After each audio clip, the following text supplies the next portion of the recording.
Prosseguindo na interpretação do Apocalipse, bom, agora nós chegamos no capítulo 22, versículo 6, e o título em nossas Bíblias diz Admoestações e Promessas Finais, e uma conclusão do Apocalipse, tá bom? E também é uma conclusão da Bíblia Sagrada. Então nós estamos chegando ao fim desse estudo.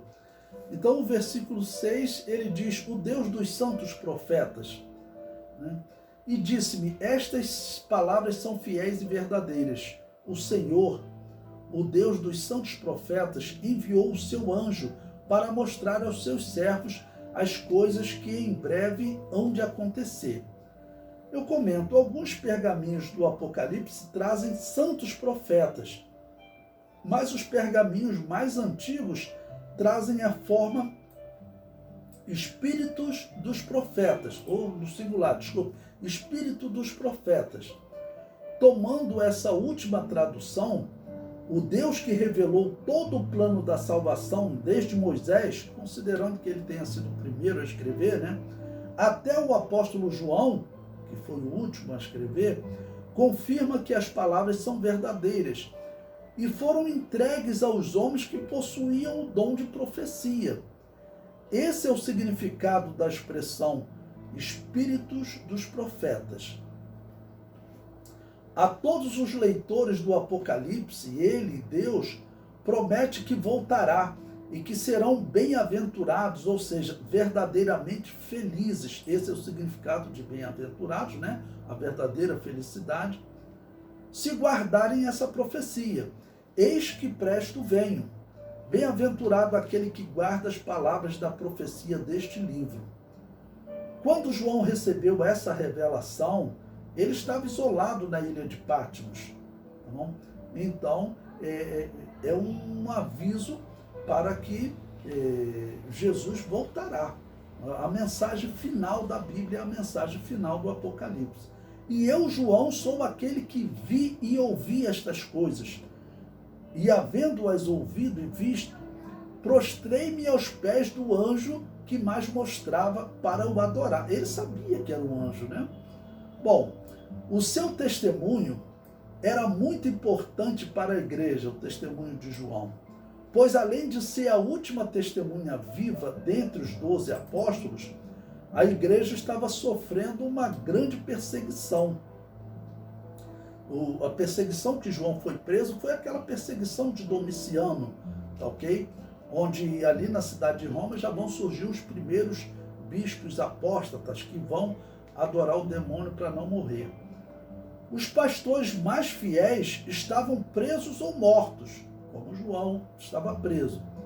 Outros aceitavam adorar o demônio para não morrer pelas mãos do imperador Domiciano.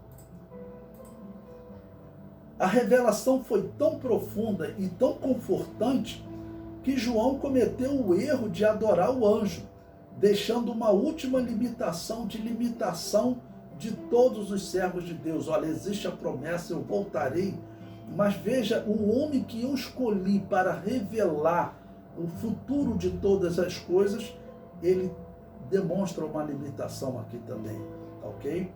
E por isso o versículo 9, o anjo o repreende, veja, e disse-me, olha, não faças tal, porque eu sou conservo teu e de teus irmãos, os profetas, e dos que guardam as palavras deste livro.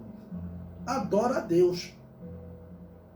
O anjo ordena que João não cele, ou seja, envie essa mensagem para todas as igrejas. E disse-me, não celes as palavras da profecia deste livro, porque próximo está o tempo. Olha, na história da igreja, em nenhum momento essa palavra seria tão bem aplicada.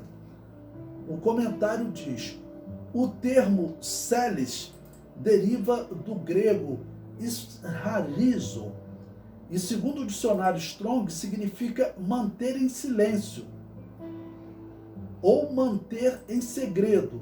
Então, ele não deveria selar, ok? Não deveria proteger, não deveria guardar essa mensagem. O comentário continua. O anjo ordena que não mantenha em segredo as palavras desse livro.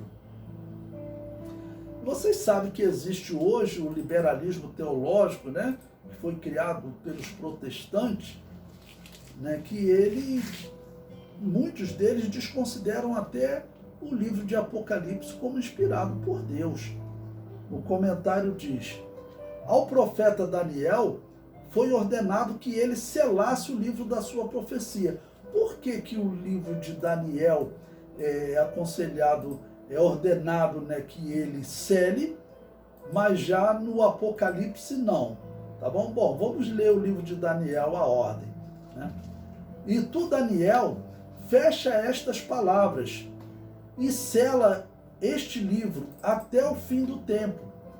Muitos correrão de uma parte para outra, e a ciência se multiplicará. O tempo que nós estamos vivendo é o maior cumprimento dessa profecia. A ciência está se multiplicando de uma maneira muito grande. Os últimos 20 anos, principalmente com o advento da internet, a multiplicação da ciência. Então o anjo está dizendo: cele. Esse livro só será entendido em um tempo em que a ciência se multiplicará.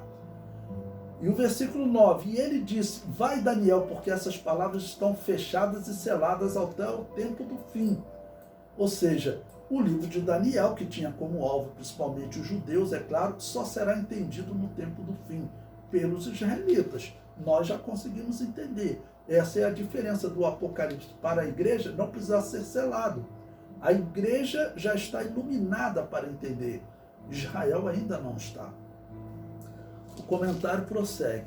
A situação espiritual do povo de Israel nos dias de Daniel foi revelado. Nos dias que Daniel foi revelado, nos faz entender por que o homem vestido de linho, que seria o próprio Jesus, ordenou que selasse aquele livro. Os israelitas não conseguiriam entender, como ainda não conseguem. Mas, durante a grande tribulação, com a mensagem das duas testemunhas e o derramamento do Espírito de graça e de súplicas, eles, como está em Zacarias 12:10, né? Então eles entenderão. Então, por isso hoje o livro ainda está selado para eles, mas o Apocalipse não está selado.